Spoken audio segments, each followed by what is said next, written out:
Today, we're diving into part 2 of the story of Operation Mincemeat.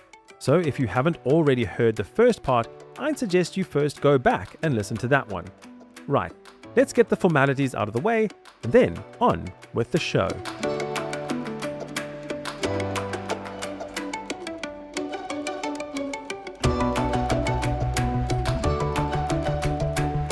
These are the strange but true stories from a history of conflict that you never learned about in school. I'm your host, Nick Charlie Key, and this is the wild history of war.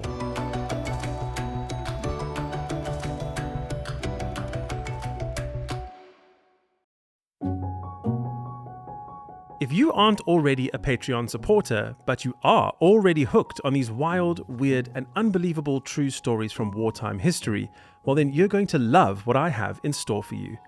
When you join the Wild History of War on Patreon, you not only unlock early access to episodes, you get a ton of other rewards and exclusive bonus content that is only for subscribers. When you first sign up, you'll get a personal shout out in an upcoming episode and your name forever etched on our wall of supporters over on our website. You'll also get an exclusive mini episode once a month, as well as a companion guide for every episode released on the main feed, which includes bonus facts, key character breakdowns, and even rare images from each incredible story. Beyond that, you can even get special access to ad-free episodes, free branded t-shirts or caps, the ability to vote on future episode topics, and at the highest level, even an executive producer credit. So, dive deeper into this wonderful, wild world of history with me. You can do so by clicking the link in the episode description or over on our website at wildhistoryofwar.com. Now, back to the episode.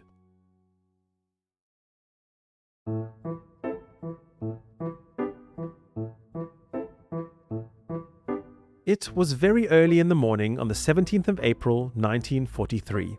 Today was the day that Operation Mincemeat was officially put into action. The first order of business was the somewhat gruesome task of preparing the corpse to look like the fictional Major Martin. For years, the identity of the man whose corpse would save many others from a similar fate remained a closely guarded secret, as was the wish of Ewan Montagu when they first set about concocting this scheme. However, in 1996, an amateur historian from London named Roger Morgan uncovered some evidence in the Public Record Office that the identity of the corpse had actually been that of a Welshman named Glyndwr Michael. Michael had been born in Monmouthshire in South Wales, and in his adult years had worked part-time as a gardener and a labourer. His father was a coal miner, but he tragically killed himself when Glyndwr was just 15 years old, and this had a resounding impact on the boy, who now felt utterly lost in the world. When his mother died 16 years later, everything came crashing down.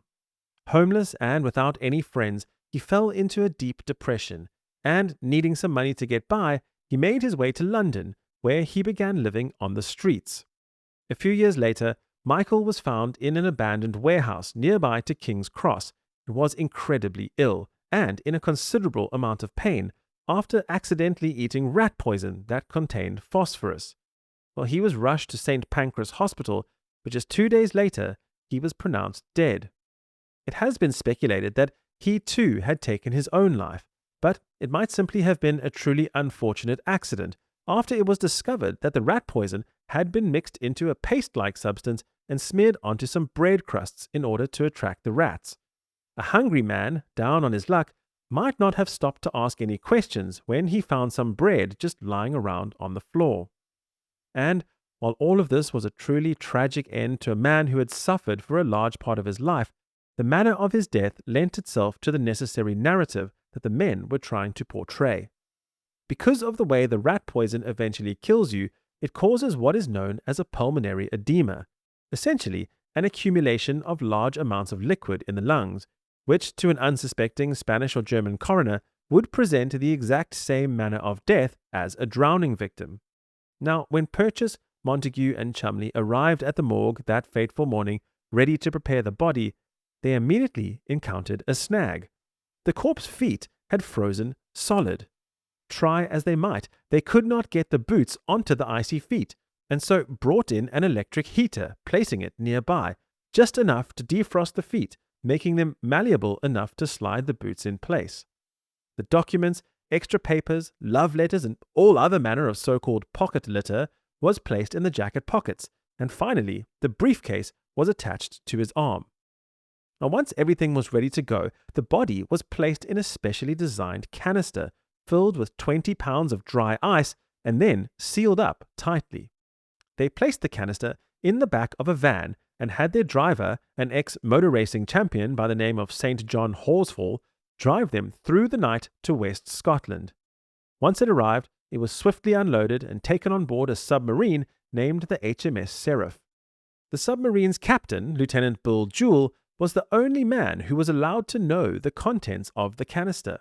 The other men on board were simply informed it was nothing more than some highly specialized meteorological device that the Allies were deploying near Spain.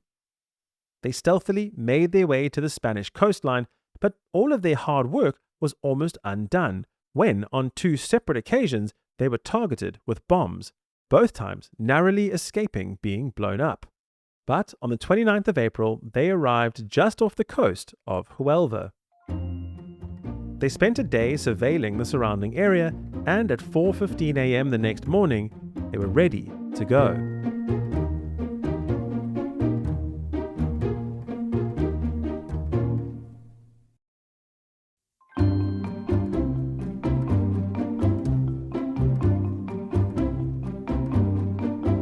The HMS Seraph surfaced, and Captain Jewell had the canister brought up on deck. The only men he allowed to accompany him were his most trusted officers, while all other men aboard had been ordered to stay below deck. Together with his officers, he opened the container and slowly lowered the body into the water. They hurriedly gathered up the canister and took it with them back below deck, whereupon Captain Jewell ordered the engines be turned on full power, so that, as they left the area, the wash from the engine's screw blades would push the water and, consequently, the floating corpse towards the shoreline. It took almost a day before the body of the fictitious Major Martin was discovered by a local fisherman around 9:30 a.m. on the morning of the 30th of April, 1943.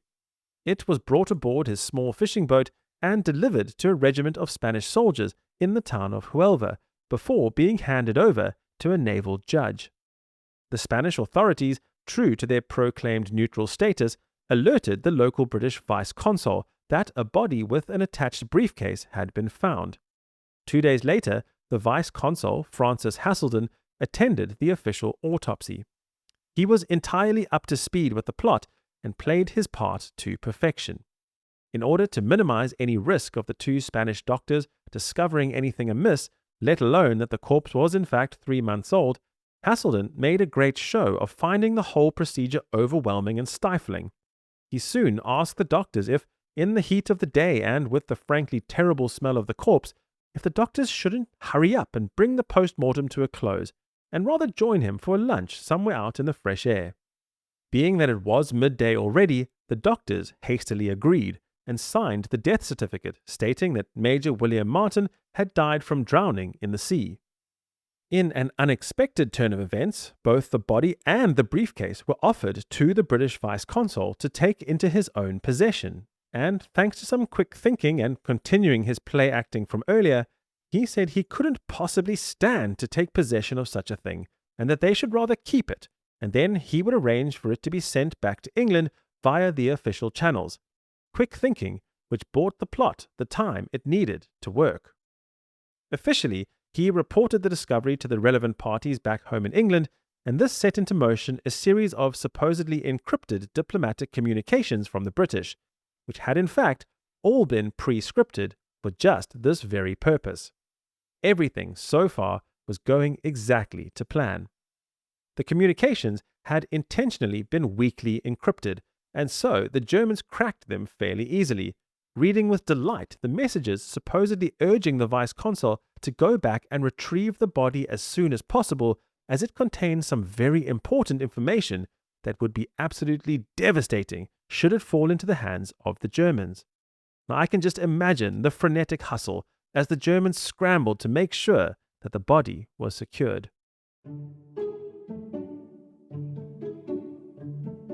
Now, it did not take long for word of this discovery to be passed along to Germany's intelligence agents already stationed in Spain. In the meantime, the briefcase and its contents had been sent to Madrid for safekeeping. Officially, the Spanish authorities denied the German requests to view the documents, but behind closed doors, Spanish officers, sympathetic to the cause of the Nazis, covertly photographed the contents of the briefcase and sent them to the head of German military intelligence in the region. Eventually, all that was left unread was a wax-sealed envelope. By inserting a thin metal rod into the envelope, the documents, still slightly wet from the seawater, were wound around the rod and pulled carefully through a small gap in the corner of the envelope so as not to disturb the seal. They were not aware that, regardless of their effort, they had disturbed the single eyelash placed at a strategic spot within the letter, which would tell the British definitively whether or not the letter had been accessed.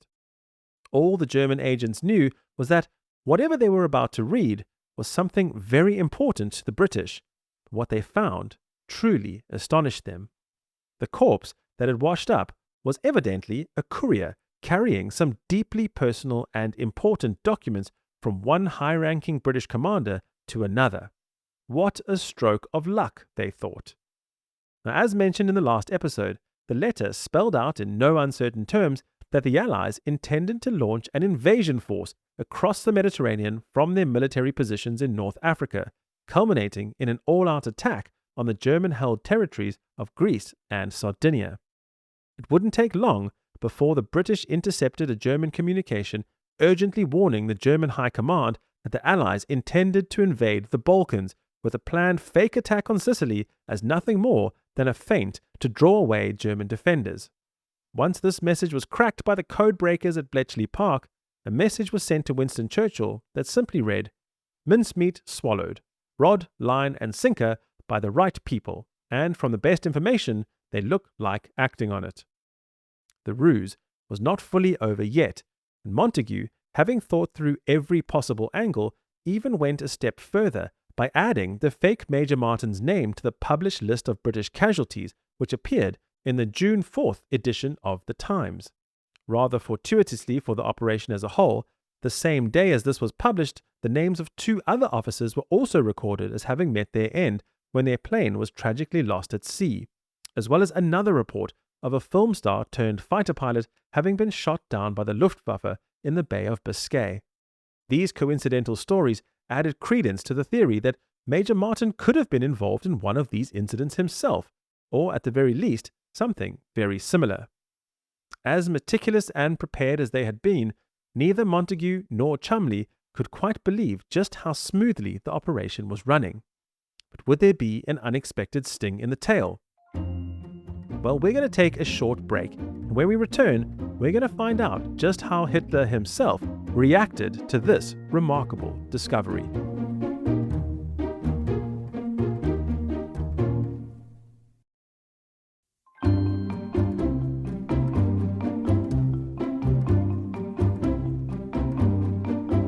Two weeks after the body was found by a local Spanish fisherman, the content of the secret documents had already made their way to the ears of none other than Adolf Hitler himself. The Grand Admiral Karl Donitz was meeting with Hitler to discuss his recent visit to Italy, having been sent there to discuss a few important matters with the Italian leader Benito Mussolini. Mussolini firmly and rightly believed that Sicily was where any Allied attack would be focused. But Hitler, having been informed of Operation Mincemeat documents, thoroughly disagreed. The Grand Admiral was even recorded as saying, "The Führer does not agree with Mussolini that the most likely invasion point is Sicily. Furthermore, he believes that the discovered Anglo-Saxon order confirms the assumption that the planned attacks will be directed mainly against Sardinia and the Peloponnesus." Hitler sent a message to Mussolini stating that, in no uncertain terms, he should forget about Sicily and that Greece, Sardinia, and Corsica must now be defended at all costs. Hitler even ordered the German 1st Panzer Division to be transferred away from their current position to defend Salonika in Greece. More and more troops were sent to the region, doubling the numbers there to over 10,000 soldiers, along with scores of fighter planes sent to provide cover and support for the ground troops when inevitably the invasion force landed. Now, crucially for Allied plans, all of the devastatingly effective German torpedo boats were moved away from Sicily to positions amongst the Greek islands. Along with them, 7 full German divisions were transferred to Greece, with another 10 divisions being added to those already in the Balkans. Hitler had gone all in on the ruse, still believing that any intelligence coming in that warned of Allied troop movements on Sicily was nothing more than the already discovered feint, one which the Germans were determined not to fall for. And so, on the 9th of July, the Allies launched Operation Husky, sailing across the Mediterranean and landing almost unopposed all along the shores of Sicily. Even 4 hours after their invasion had begun, the German Luftwaffe had a message intercepted calling 21 aircraft away from Sicily and to rather go and reinforce Salonika, still believing this was all part of the bigger plan to attack the Balkans. They were so convinced, even weeks later, after Sicily was already in the hands of the Allies, Hitler was sending none other than Erwin Rommel to Salonika in Greece to bolster their defenses in the region, somehow oblivious to the fact that the Allies had already achieved their objective. And so, by the time that the German High Command realized they had been duped, the Allies had established a firm foothold in the region, to not only the detriment of the war effort, but also to the massive embarrassment of all involved. The entire saga is perhaps summed up perfectly by military historian Michael Howard, who described Operation Mincemeat as perhaps the single most successful deception operation of the entire war. And to be honest, the statistics back him up. Before the invasion of Sicily, military strategists had calculated that the attack would most likely result in 10,000 killed or wounded soldiers in just the first week of fighting. They ended up being less than 1,500. The Navy expected that roughly 300 ships would be sunk during the battle. They lost just 12. And the campaign as a whole, which was predicted to last more than 90 days, was over in just 38. The legacy of Operation Mincemeat lives on, and in the end, it wasn't just a mission. It was a lesson for all of us about the power of well-crafted deception.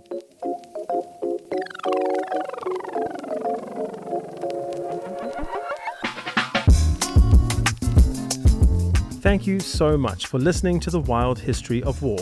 If you enjoyed this episode, please consider leaving a rating and review on Apple Podcasts, Spotify, or wherever you get your podcasts. It really helps us and also allows curious minds just like yourself to discover the show.